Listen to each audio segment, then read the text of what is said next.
Quem também foi muito objetiva foi Ana, no seu cântico. Já abra sua Bíblia no capítulo 2 de 1 Samuel. O Iago já vai soltar em tela.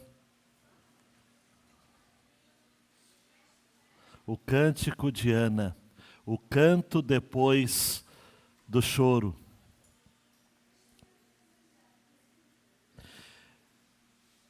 Olhando para vocês aqui de cima e vendo alguns rostos, em sua maioria conhecidos, eu ouso a ficar conjecturando, imaginando o quanto alguns de vocês têm chorado. E ouso até a dizer que alguns que eu penso que têm sorrido, na maior parte do tempo, igualmente têm chorado. O choro faz parte da vida. Quando você nasce, enquanto todos riem e sorriem, a maior bênção que pode acontecer numa sala natal ou neonatal é o choro da criança. Chorou. Me lembro, dia 10 de março de 2005, o nascimento do João Marcos. Aquele choro não dá para esquecer. Se você e eu estivermos, por exemplo, não desejo nada disso, mas se Deus quiser, ou que tenhamos essa semana uma experiência de perda de alguém conhecido, nós vamos ver o choro. E aí, diferentemente do choro do bebê na sala neonatal, ali o choro representa tristeza e morte, e saudade e separação. Eu não vou ficar, João Renato, lendo estatísticas aqui sobre depressão, ansiedade, síndrome do pânico e os demais males da alma humana, alguns termos destes inventados por humanistas, mas que representam sensações humanas reais. Independentemente dos seus rótulos, são reais. Tem muita gente ao seu redor chorando. Talvez você mesmo só tenha conseguido ou só esteja conseguindo reconciliar-se com o sono depois de ter as suas lágrimas secas. Seu travesseiro, vez por outra, tem sido molhado, encharcado pelas suas lágrimas. Com Ana foi assim. Me permita, meu queridão, minha queridona, dizer para você que Ana passou um determinado momento da sua vida que ela só sabia chorar. Mas algo aconteceu com ela. E agora, no lugar do choro, há um canto. O Salmo de número 30, versículo 5 diz isso: o choro pode durar uma noite, mas a alegria vem pela manhã, e a gente vai perseguir esse pensamento do salmista, espelhando no texto aqui de 1 Samuel, capítulo 2. Vamos ao texto. Então Ana orou assim: o meu coração exulta no Senhor, a minha força está exaltada no Senhor. A minha boca se ri dos meus inimigos, porque me alegro na tua salvação. Ninguém é santo como o Senhor, porque não há outro além de ti, e não há rocha como o nosso Deus. Não multipliquem palavras de orgulho, que não saiam palavras arrogantes da boca de vocês. Porque o Senhor é o Deus da sabedoria, e Ele pesa na sua balança todos os feitos das pessoas.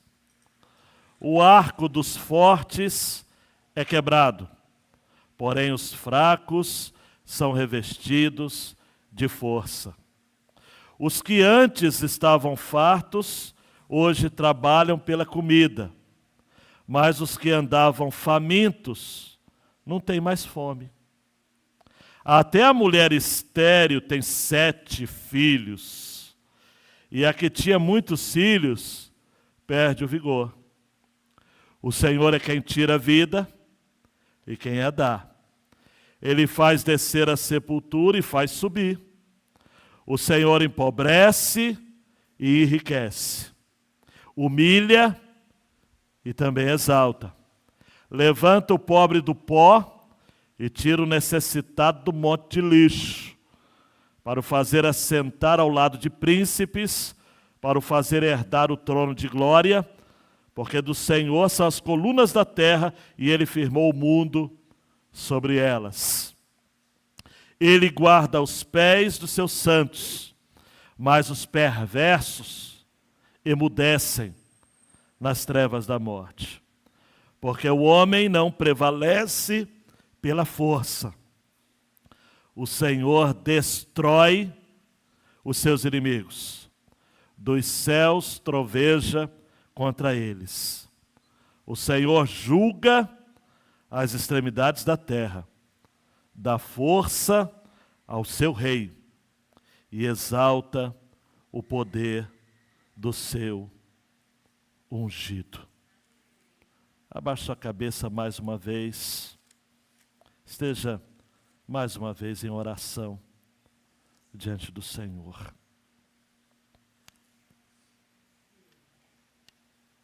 O canto depois do choro.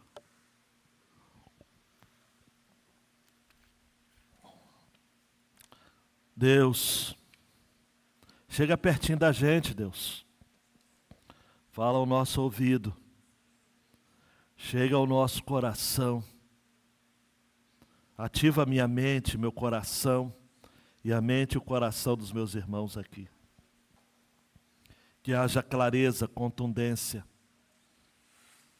significado para as nossas vidas, esta palavra, no nome de Jesus.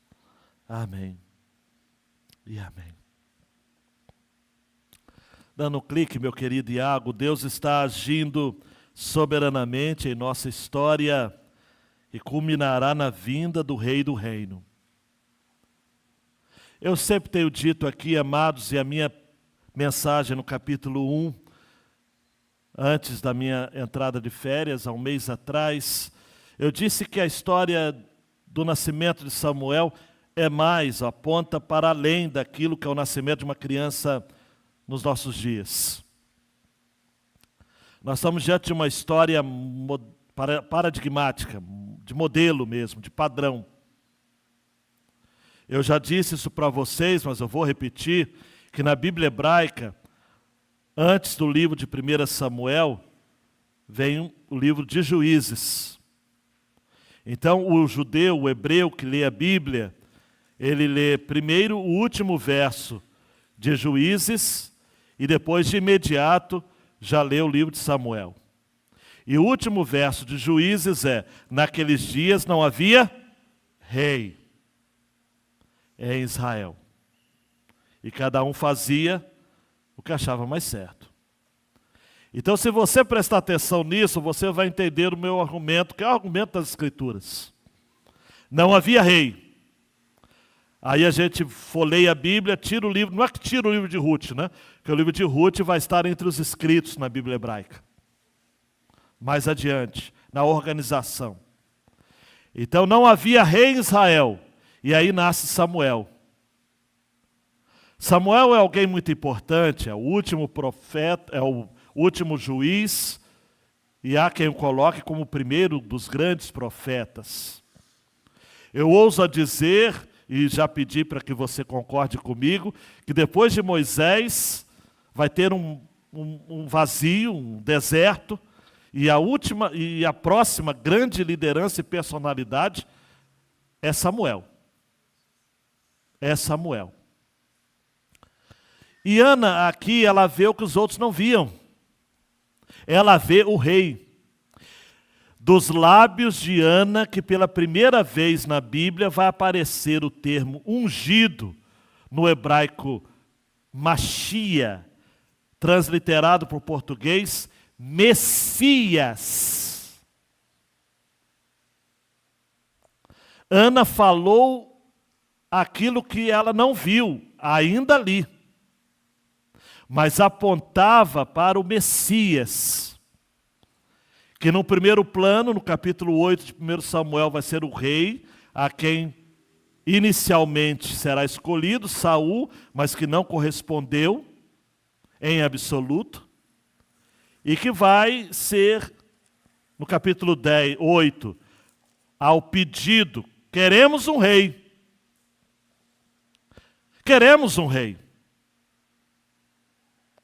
Mas aquilo que Ana viu ao finalzinho do seu cântico, dá força ao seu rei.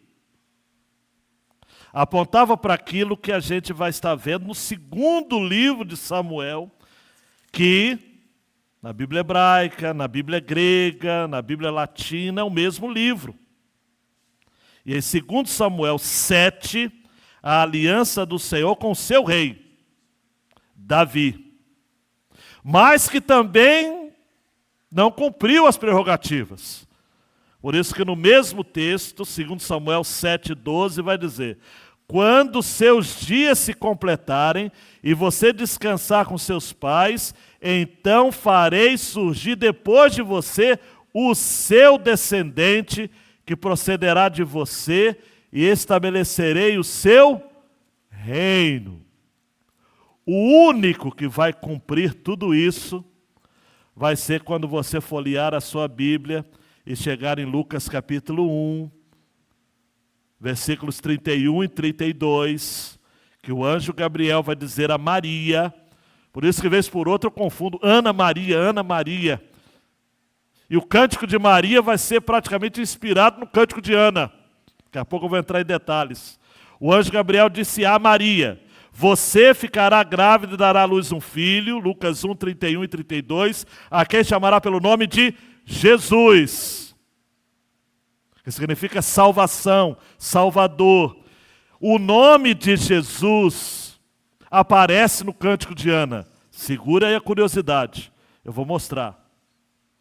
Este será grande e será chamado Filho do Altíssimo, Deus o Senhor, lhe dará o trono de Davi, seu pai. E 33, ele reinará para sempre sobre a casa de Jacó, e o seu reinado não terá fim. Por isso que quando eu penso aqui junto com vocês, fotografa aqui, que Deus está agindo soberanamente em nossa história, que culminará na vinda do Rei do Reino.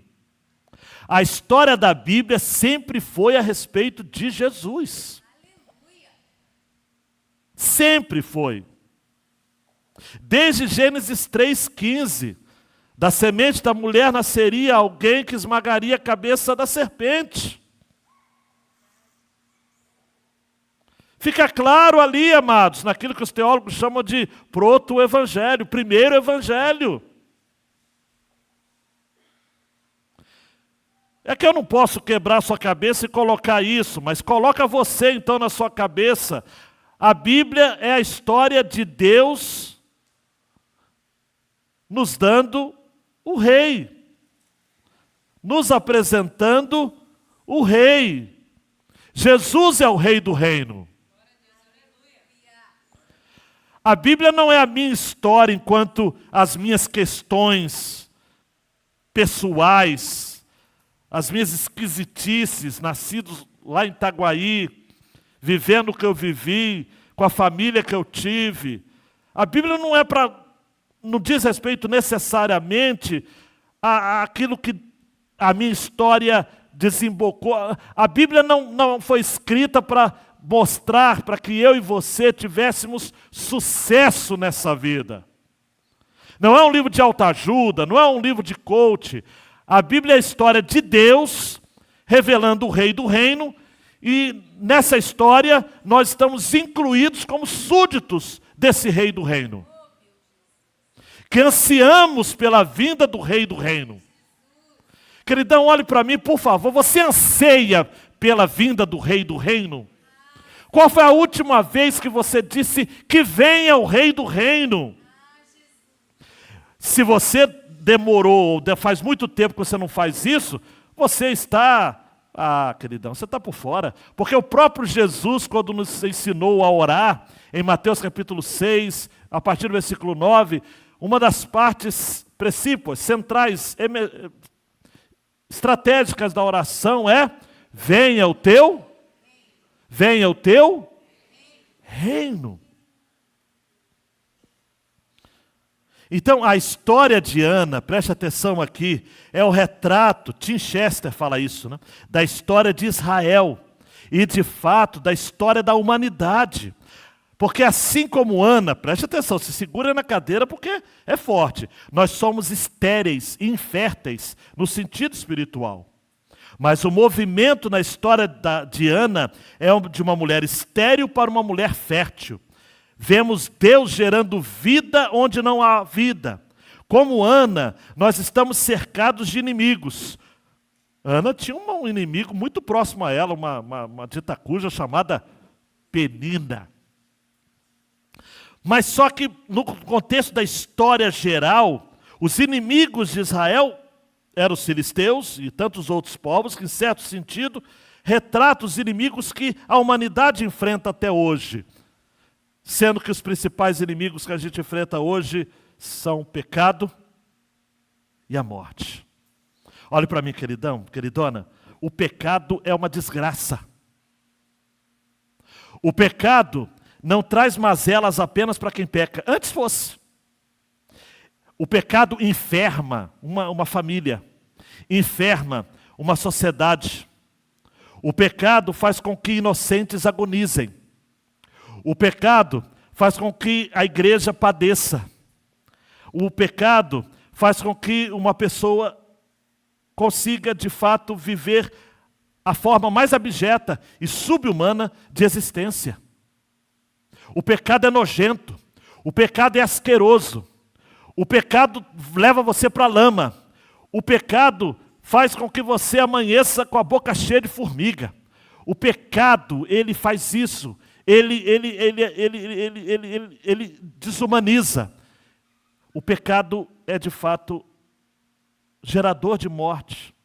Então, o movimento de Ana é o movimento que acontece comigo e com você, quando, diante de uma situação em que a gente se vê tolhido de sonhar, de crer, de ter esperança, onde as pessoas ao nosso lado não entendem por que a gente está sofrendo, como Eucana, não é? Como eu gosto de Eucana, o maridão, que chega para Ana e diz o seguinte, no capítulo 1, versículo 8, Ana, por que você está chorando? Os maridos que se identificam com Eucana não dizem amém, apenas concordem comigo. A gente fica assim, nesse sentimento de, Ana, por que você está chorando? E Eucana fala aquilo, amados, que, meu Deus do céu, por que você não quer comer? Por que você está tão triste? E aí, esse argumento que ele usa é aquilo que em latim a gente chama de ad misericórdia, né? É o argumento mais radical. Será que eu não sou melhor para você do que 10 filhos? Numa versão sertaneja seria, Ana, olhe para mim, pense em mim, olhe para mim, não liga para eles. Mas isso não resolve. Ana está chorando. Ana está chorando. ela vai para o sacerdote, para Siló. Sai de Ramá, vai para Siló. E o versículo 10 fala que Ana, com amargura de alma, orou ao Senhor e chorou muito. Muito. Olha o advérbio aqui, muito. Ela chorou muito.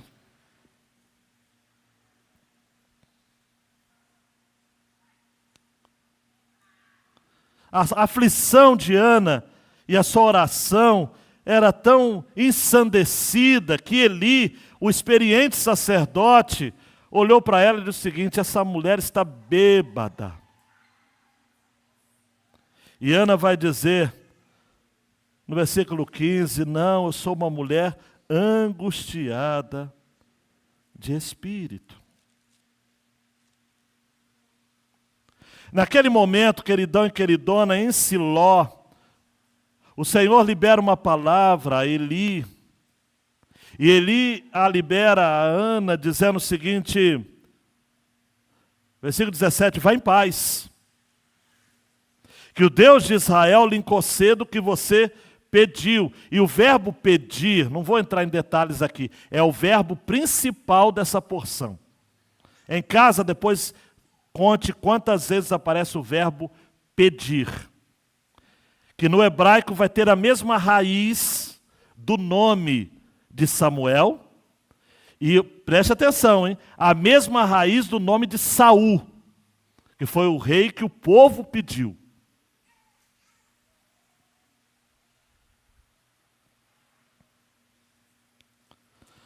O Senhor ouve. Ana volta para Ramá.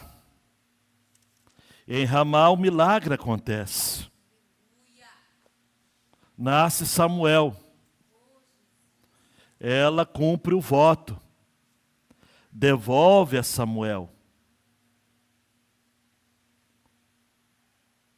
Entrega de volta ao Senhor. Eli, o homem de Deus, fica assustado, olha para Ana. E Ana se apresenta. Eu sou aquela mulher. Versículo 27 do capítulo 1. Que esteve aqui ao seu lado orando. E por esse menino eu orava. O Senhor me concedeu o pedido. Tanto verbo quanto substantivo. O radical pedir está embutido nessa porção muito especial. Eu pedi. E o Senhor me concedeu o pedido. Diante disso, então, queridão e queridona, dá um clique aí, Iago.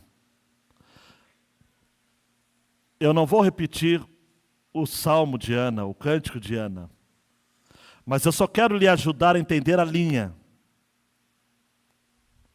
Ana, primeiro, alinha o seu coração com o coração de Deus.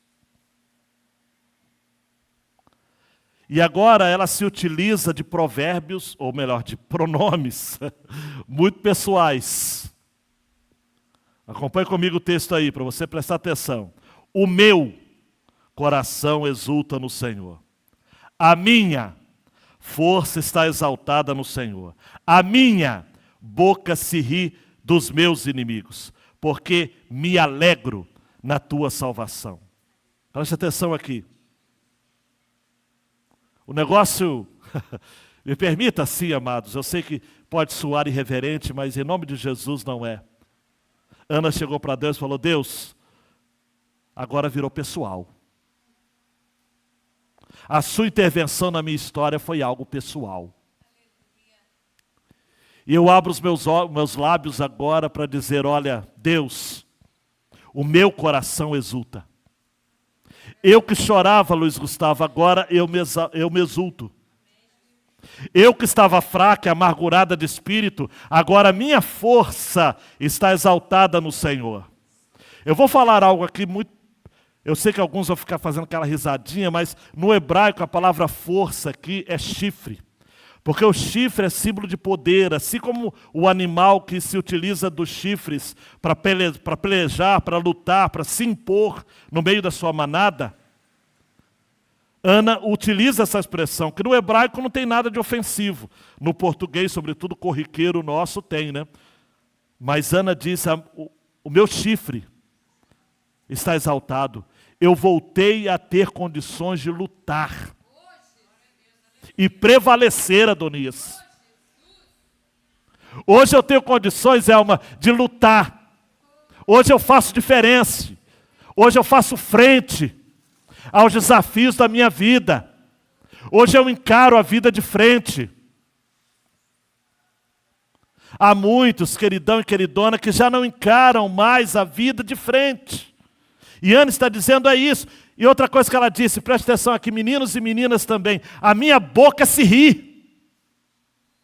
Eu não consigo nem controlar a minha alegria. Já teve momentos em que o Senhor, Mariana, invadiu a sua vida com tanta graça. E você não me falou ainda como foi a sua prova de direção, mas com tanta graça, a ponto de você rir, sem ter noção de parar, sem ter controle. A minha boca se ri. Eu nem vou falar muito, senão só vou ficar nesses primeiros versos. Porque me alegro na tua salvação. Eu disse que eu iria falar, a palavra salvação em hebraico é Yeshua. É radical de um nome pessoal chamado Yoshua, que é justamente o nome de Jesus em hebraico. Ana viu o que ninguém viu. Ana viu o que eu vi e você viu no dia que nós nos convertemos ou fomos convertidos. O hino que o irmão João Batista escolheu nos emociona, por quê? Porque não importa, amados, não importa, sempre emociona. Foi na cruz onde um dia eu vi meu pecado castigado em Jesus, foi ali pela fé que os meus olhos abriram, e agora, gente, não tem como uma música dessa, entra na alma da gente, nos leva lá, no momento que a gente estava curvado diante do Senhor, dizendo, Senhor, me aceita como seu filho. A sua salvação. Antes, Ana chorava, agora ela é alegria pura. E versículo 2, ela diz, ninguém é santo como o Senhor, porque não há outro além de ti, não há rocha como o nosso Deus. Aí ela faz um canto, amados, que se ela conhecesse, ela cantaria esse santo para sempre, que inclusive foi a música evangélica, foi o cântico mais cantado nas igrejas em 2024. Santo para sempre, no mundo inteiro. No mundo inteiro. Ninguém é santo. Porque, amados, todas as vezes que você para refletir o que Deus fez na sua vida, não dá para parar ou pensar de outro modo. Você pensa sempre assim, eu sou uma tranqueira, eu sou uma imundícia, mas mesmo assim, Deus que é santo, olha para mim. É como se Deus olhasse para a gente e dissesse, você não vale nada, mas eu gosto de você. Ele é santo. E você só vai ter essa noção, olhe para mim, queridão, queridona, criança, junior, preste atenção aqui que você entende. Você tem entendimento, você entende tanta besteira, vai entender o que é certo também. Você só vai ter essa perspectiva correta do quão canalha você é e do quão santo Deus é através da oração.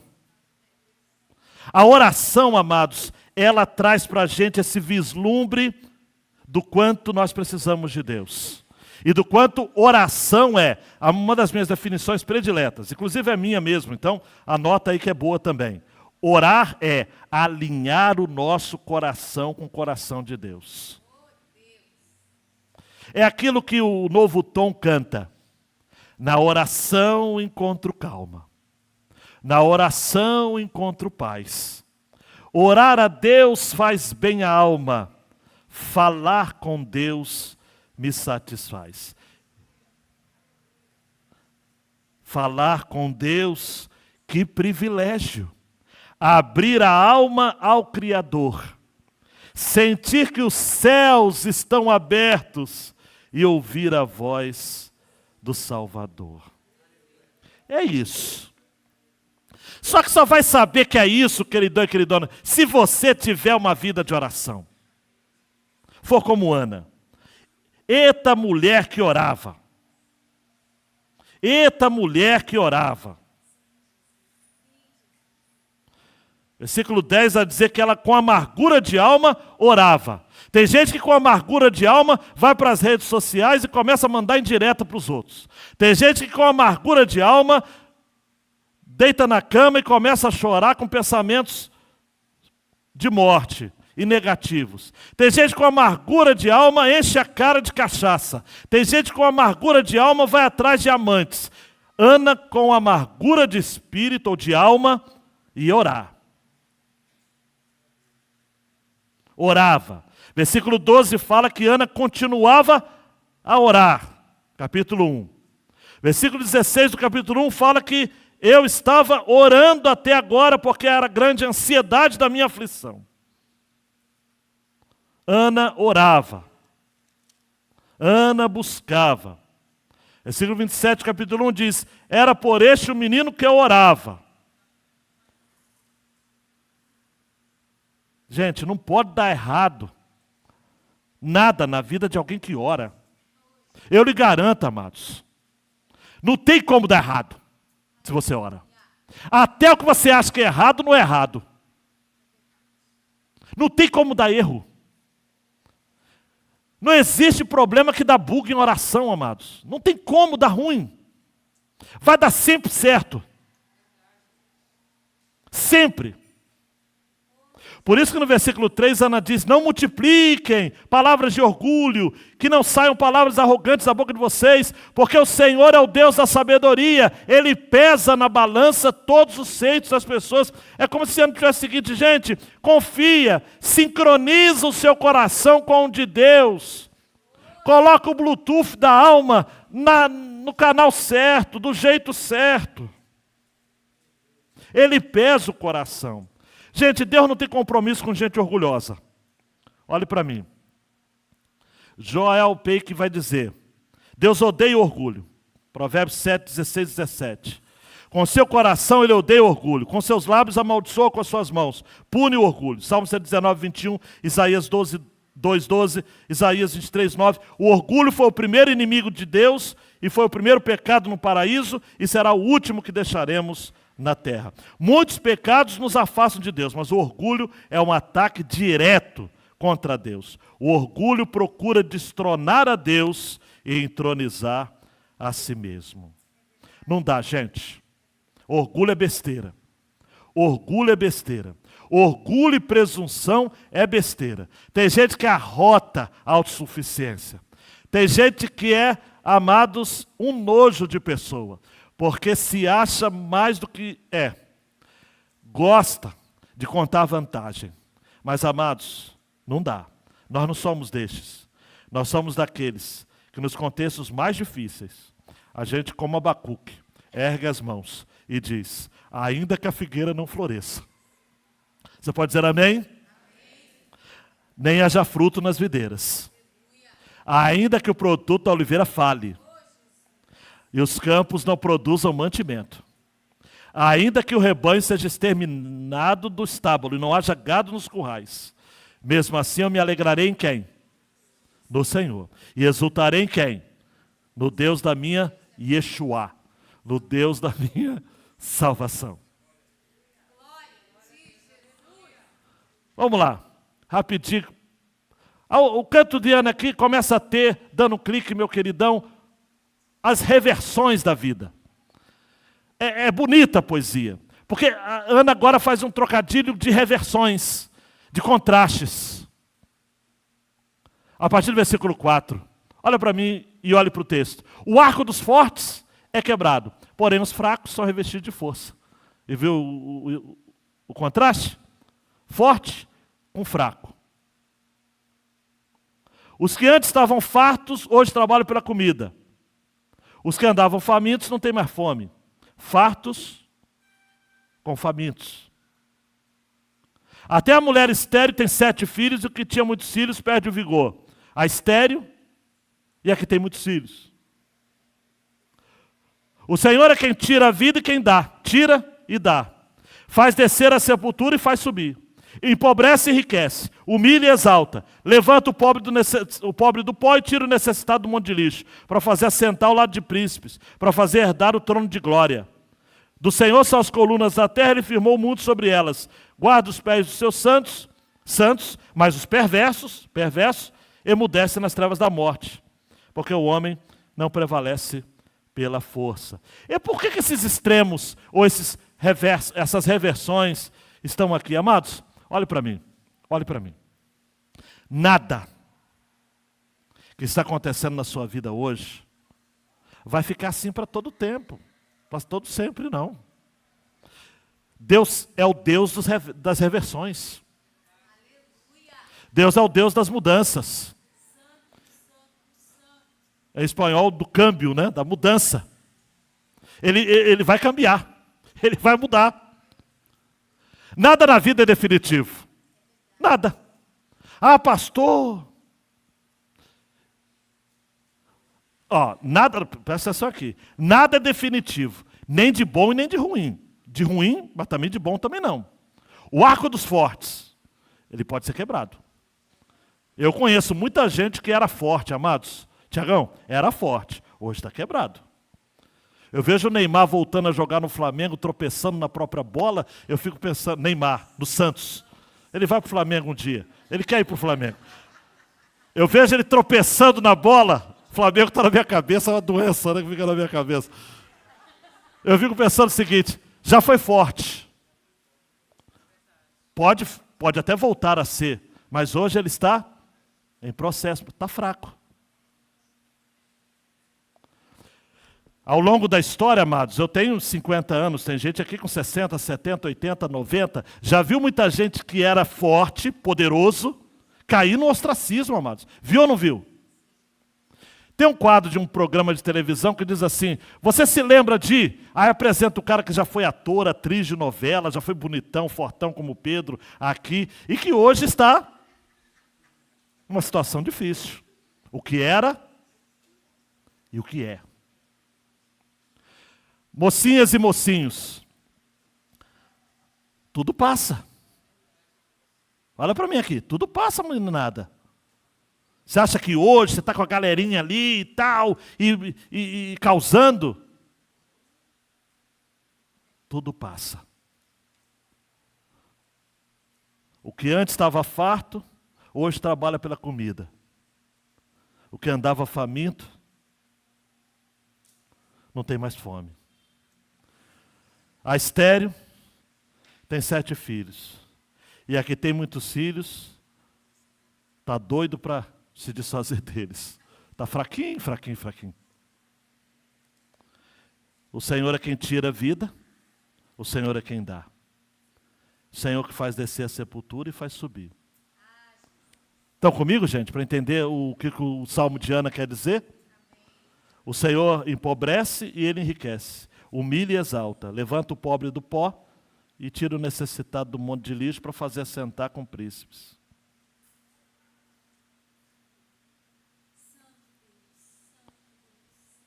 Queridão, queridona, preste atenção aqui. As ações de Deus muitas vezes parecem provocar uma reviravolta no mundo, e faz isso mesmo. Está com o Senhor e sob a égide do Senhor, abrindo um parênteses rápido, a palavra Senhor aparece 9 vezes só nesse salmo.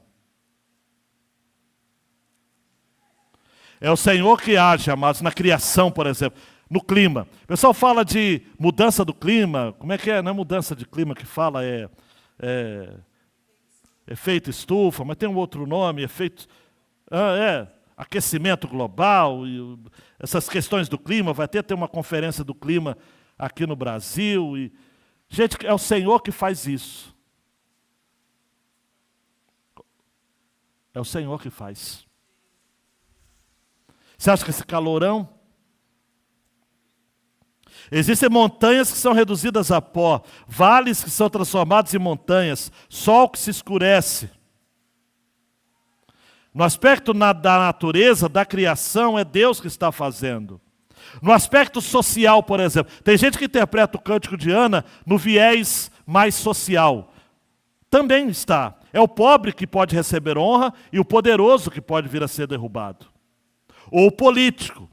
Deus levanta reinos e rebaixa reinos. Às vezes a gente acha, amados, olhe para mim, que tudo na vida já está como sempre foi. Mas não.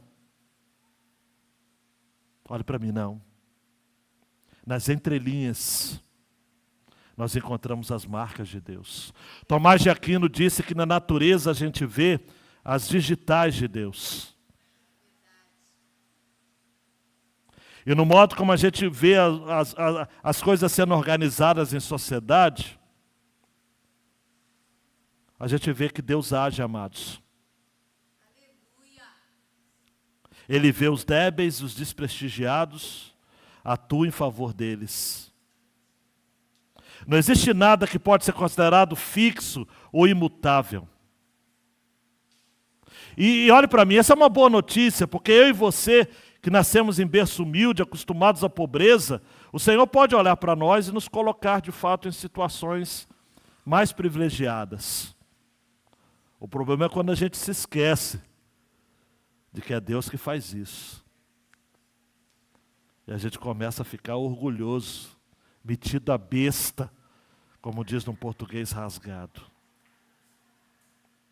A história de Ana, amados, perpassa em todo o livro de 1º e 2º Samuel. Fala de exaltados e marginalizados, orgulhosos e humildes. Como a gente vai ver nessa série, quando Davi, por exemplo, pequeno, frágil, gentil aspecto, rosto fino, bundinha de neném, de repente encara o Golias, um gigante, 2,5 metros, homem poderoso, de guerra. E Davi ousa dizer: eu venho a lutar com você em o nome do Senhor. E vence o gigante. Olhe para mim, queridão e queridona, tenha fé. A sua sorte vai mudar. Primeira palavra. Você que está embaixo, sua sorte vai mudar. Você que está em cima, sua sorte também vai mudar. Porque na vida a gente vive isso. Olhe para mim, altos e baixos. Tem dia que a gente mata um leão. Tem dia que a gente tem medo de um gatinho. Tem dia que a gente acorda dizendo: meu Deus, meu Deus, meu Deus, hein? Comigo ninguém pode.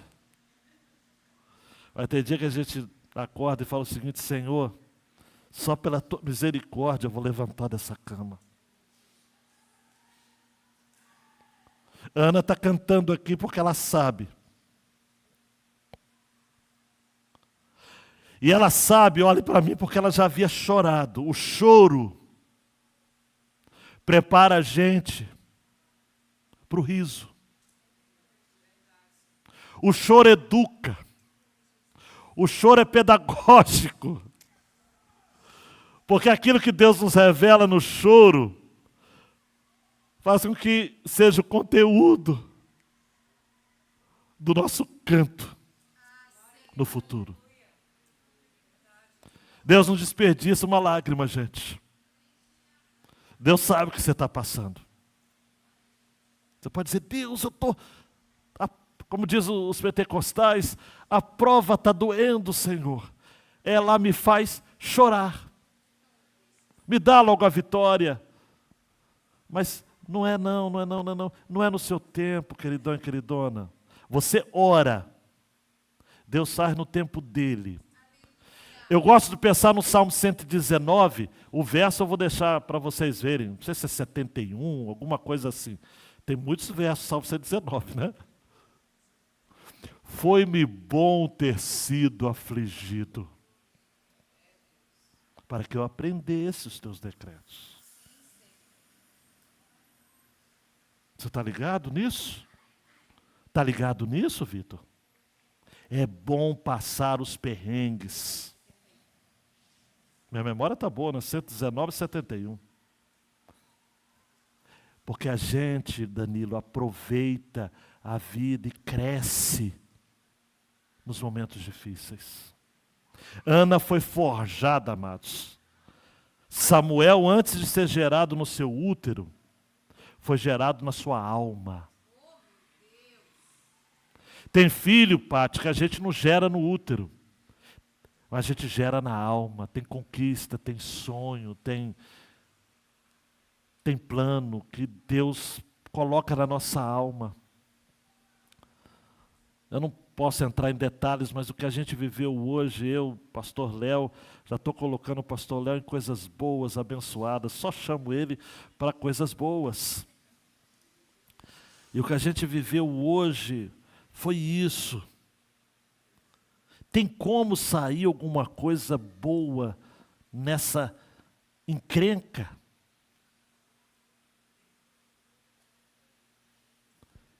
E teve. E teve. A luz pode vir em meio às trevas. A vida pode ser gerada em meio à morte. Ele levanta, ele abaixa, ele faz e acontece. É Deus, é isso que em suma é o canto de Ana. Deus, o Senhor faz o que o Senhor quer. E daí então eu vou terminar os minutos conectando o cântico de Ana com o reino do rei. Maria, mãe de Jesus, foi inspirada por este salmo, quando compôs o seu Magnificat. No capítulo 1, a partir do versículo 46, então Maria disse: a minha alma engrandece ao Senhor, o meu espírito se alegrou em Deus, meu Salvador, porque Ele atentou para a humildade da sua serva, pois desde agora todas as gerações me considerarão bem-aventurada, porque o poderoso me fez grandes coisas, santo é o seu nome. A diferença assim radical, é só para ser claro, é que o cântico de Ana, se a gente fosse colocar no nosso repertório, é um cântico de adoração. O cântico de Maria é um cântico de ação de graças. Mas isso é convencionice humana. No fundo, tanto os cânticos de Ana, tanto o cântico de Ana, quanto o cântico de Maria, revelam assombro diante da graça de Deus. Porque olha para mim, são duas mulheres, primeiro. Segundo, são duas mulheres humildes. Terceiro, são duas mulheres de Israel. E em ambas, Deus revela o seu caráter através do nascimento de uma criança. Ana termina o seu salmo no versículo 10 dizendo: o Senhor destrói os seus inimigos, o Senhor troveja contra eles, o Senhor julga as extremidades da terra, dá força ao seu rei e exalta o poder do seu Messias. Gente, tem crítico por aí que diz o seguinte: esse cântico não poderia ter saído de Ana, porque não havia rei em Israel, como eu já disse. Amados e amadas, preste atenção, é só ler a Bíblia direito. Não havia rei, mas havia expectativa de um rei. É só ir lá em Juízes 8, 22, Juízes 9, Gênesis 17, 6, do cetro de Judá, aliança abraâmica, gente. Juízes 9, 15. Não há nada de excepcional ou anacrônico, ou fora do tempo. Ana sonhar com a vinda do rei, desejar a vinda do rei. E só para você ter a ideia, segundo Samuel, Davi vai fazer um salmo. E é interessante, porque ele vai fazer um eco daquilo que Ana orou. Segundo Samuel 22, 51, ele vai dizer: é ele quem dá grandes vitórias ao seu rei e usa de misericórdia para com seu ungido, com Davi e sua posteridade para sempre. Na realidade, queridão e queridona, vamos combinar uma coisa? Para a gente ficar de boa. Ana está apresentando para nós aqui um rei, um ungido.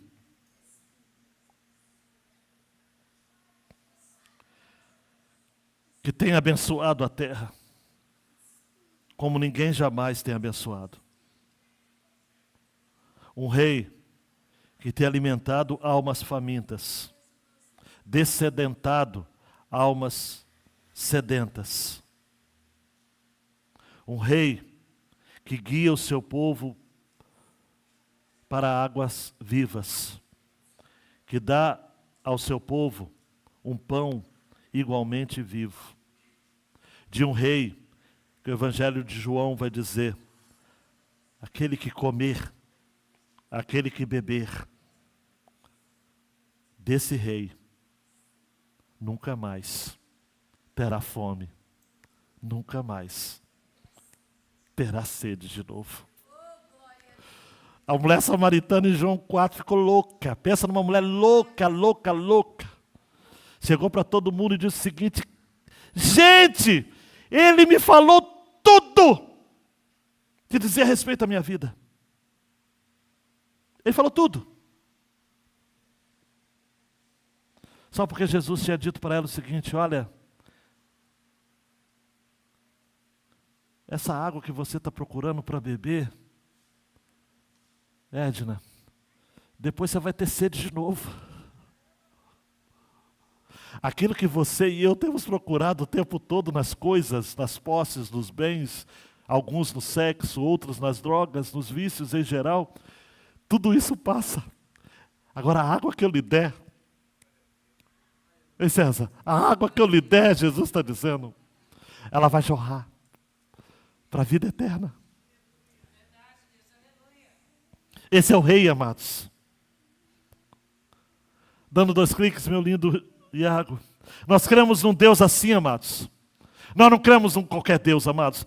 Cá para nós, amados. C.S. Lewis tinha razão. Esse leão não é domesticado. Aslan não é um leão domesticado. Não tem como. Esse Deus é tremendo. Ele age na nossa história. Ele não é um ser distante, amados. Ele não é impassível. Não é ausente dos dramas humanos. E o mais importante, coloca uma coisa na sua cabeça, ele tem opinião própria. Ele tem opinião própria. Gente, Deus não muda de ideia. Deus não faz o seguinte: como o Eurivelto está pedindo, me enchendo a paciência, eu vou dar. Ele faz o que ele quer, quando ele quer, como ele quer, do jeito que ele quer. É a gente que precisa alinhar o nosso coração com o coração de Deus. O que é oração? Orar é alinhar o nosso coração com o coração de Deus. Tudo aquilo que você pede, João capítulo 15, tudo aquilo que você pede, você vai receber. De acordo com aquilo que os pensamentos de Deus, as palavras, se as minhas palavras permanecerem em vocês, vocês vão pedir o que quiser, e isso será atendido, concedido. Não tem como, amados. O nosso Deus não é um Deus tipo, sei lá, um Deus que não se importa, um Deus que não está nem aí, um Deus inacessível, um Deus metido a besta, um Deus... um professor, no módulo que eu fiz de Salmos, o Tiago Abdala, lá de Belém do Pará, ele pesquisando sobre as orações dos povos em volta de Israel. As orações, gente, os deuses dos outros povos gostam de ser bajulados. Ele disse que as orações que ele conseguiu traduzir, o homem é estudioso nessa área, falou o seguinte, ele falou conosco, os alunos: gente, as orações aos sumérios, babilônios, caldeus, egípcios, o cara tinha que encher a bola de Deus. Deus, tu és lindo, tu és belo, tu és isso, tu és o clemente, tu és o único, tu és tal. Deus, o Senhor é bom, o Senhor é Deus. Porque se não encher a bola desses deuses, é como se eles não pudessem fazer nada. O nosso Deus, amados, Ele é adorado pelo que Ele é, Ele recebe a oração da igreja, mas a gente não quer manipular Deus com palavras, não. Porque a oração, amados, não é só palavra bonita. Se você chegar diante de Deus e falar o seguinte: Senhor, eu estou na fossa, eu estou na pior, eu estou numa desgraça só, Deus vai atender da mesma forma, porque Ele atende a oração dos seus filhos, que fazem orações sinceras a eles. Deus não é sugestionável, Deus não é manipulável, Deus não se encanta com palavras bonitas. Deus quer o coração de quem se rende diante dEle. Por isso que tem hora que você chora e tem hora que você ri. Porque Deus é assim, amados. Se rasga diante de Deus, cara. Se rasga. Se expõe diante de Deus. Iago, a história de Ana aponta para a nossa história. Aponta para a história maior. Deus está providenciando o nosso Salvador, o nosso Samuel. O nosso Samuel não nasceu não, gente. Eu sei que tem pai e mãe aqui que estão dizendo: o meu Samuel nasceu porque eu pedi ao Senhor e nasceu o meu galotinho bonitinho. Não, isso é... Até vou concordar que foi o seu Samuel bonito que nasceu, o seu Miguel, as suas meninas. Mas a história da Bíblia não diz respeito a você, a nascimento de filho. Porque quem não pode ter filho é menos abençoado? Nascer um filho é bom. Não falei que o João Marcos, quando ele chorou, aquela coisa bonita, a gente gosta. Mas, gente, essa história de Samuel não diz respeito somente à maternidade. A história de Samuel aponta para um rei que está vindo, o nosso Samuel. E aí, eu não quero ser chato com radical hebraico, para parecendo que a gente... A palavra Samuel, na verdade, literalmente não é pedido ao Senhor. A palavra Samuel vem de dois radicais, Shem e El. Shemuel, Shem, El. Shem, em hebraico, é nome. El é Deus. Na verdade, radicalmente, o nome de Samuel significa aquele que tem o nome de Deus. Aquele que atende pelo nome de Deus. Por isso que o nosso Samuel, e aí, olha, vocês podem até dar um glória, mesmo que dê uma recaída pentecostal, mas você pode dar um glória. O nosso Samuel é o Rei dos Reis.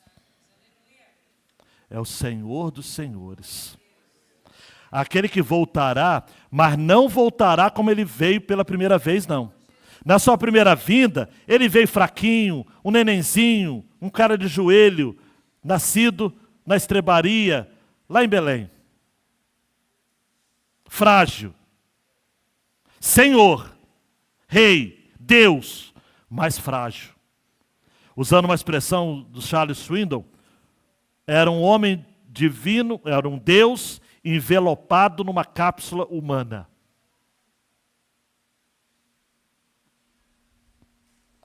Mas a segunda vez ele não vai vir fraquinho assim não, Duda. A segunda vez, está lá em Apocalipse 1, hein? Pés de bronze, cabelos de fogo, espada uma língua em forma de espada, olhos de fogo, enfim. Ele virá Senhor. O nosso Rei está voltando. E voltará para reinar. Preste atenção. É aquilo que Filipenses, quem está vindo às quintas, está sabendo disso. Por isso Deus o exaltou sobremaneira. Ele deu o nome que está acima de todo nome. Aleluia. Para que ao nome de Jesus se dobre todo o joelho, nos céus, na terra, e debaixo da terra, e toda língua confesse que Jesus Cristo é Senhor, para a glória de Deus Pai. Fique de pé, igreja.